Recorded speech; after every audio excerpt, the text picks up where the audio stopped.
Wow. Are you happy? Yes! Malingkod ko tayo. Sa ng P26. Thank you. And goodbye. At this time, welcome Christian again, the clinical instructor of midwife for the having the closing remarks. Closing prayer, sorry. Midwifery prayer. Please stand and repeat after me. Midwife prayer. Dear Lord Jesus Christ, Dear Lord Jesus Christ, the great physician of our souls, the great physician of our souls, who has healed the sick and even brought the dead back to life. who has healed our sick and even brought them back to life. I kneel before thee and pray, We kneel before thee and pray.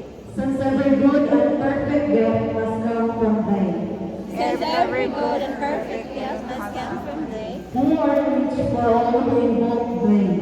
who art rich for one. Grant the mothers thou hast placed in my care may be abundantly blessed, And all the mercies that be the and not one of them be lost because of anything that is lacking in me. and none of them will lose because of anything. Give me both wisdom and sympathy, Give me both wisdom and sympathy, kindness and understanding in my daily work. kindness and understanding on my daily work. Inspire me with words of comfort and strength, Inspire me with comfort and strength. and let me encourage all mothers in their great hour. Let me encourage all the mothers in great Guide my mind and hands through Jesus, guide my mind and hands down, that I may help them all and be able to be at least a part of their burden of suffering. that I may help them all and be able to live at least part of burden of suffering. Assist me, dear Lord, Assist me, Lord, to overcome human weakness and enable me to radiate the sunshine of joy upon the lives of those who are gathered around me day by day. from human weakness and every joy upon the lives of those who are gathered around me day by day. Let me never do anything that would bring disgrace upon your church and your most holy law. Let me never do anything that will make disgrace upon the church and your most holy law.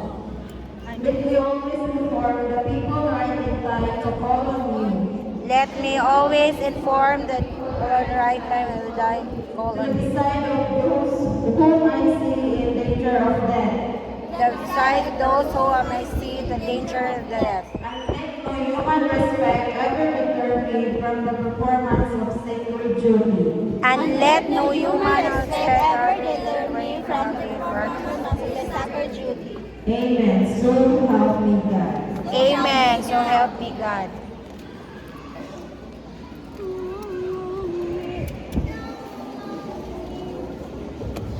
Lastly, let's hear the closing remarks by Dr. Neil Bryan Naliso.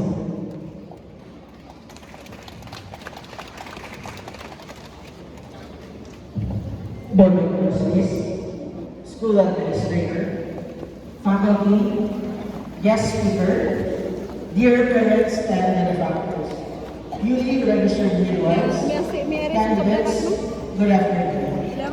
Today also marks my 1 month journey as a clinical instructor in this institution. My new start in the academy and a new chapter in my life, just as it is for you, our 144 candidates, our future registered midwives. Before this school year ends, I have learned a few things from our dear candidates during our clinical rotation. To Jovel Perocho for showing that despite our struggles in life, you can still overcome life's trials and finish your studies with flying colors. To Miss Eliza May Pangalinan for demonstrating that it is possible to balance life as a mother and a student. To to sa gira makaumbang, despite the inevitable circumstances in your life and in your family, you remain proactive and diligent in your clinical rotation. To LD Malase, who is proudly raised by a single parent, his ever dearly beloved father, and yet able to finish his studies. To the duo, Maricar Sistoso and Norhaila Ginal, sisters in crime, yet sisters in hard work and being responsible during hectic schedules in the delivery room, so thank you for making my work easy. And to all other candidates, I know you too have your stories to tell. I wish you well. Move forward to your next chapter in life, which is the board exam. To those who are ready to take the upcoming exam, do good and good luck. To others who are still contemplating and hesitant, you're not alone. Remember to avoid peer pressure and take it when you're ready. As we close this chapter of this school year, remember that life is not a race. Breathe, enjoy, and take it at your own pace. Ma-register with wifi and po. Thank you, God bless, and good-bye.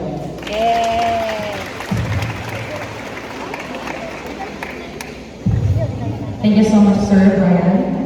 And now, fulfilling your dream is one of the most satisfying experiences in life.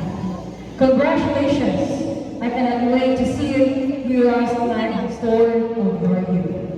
Once again, I am Logan Binasa, your ladies ready for today's program, and congratulations, future midwives.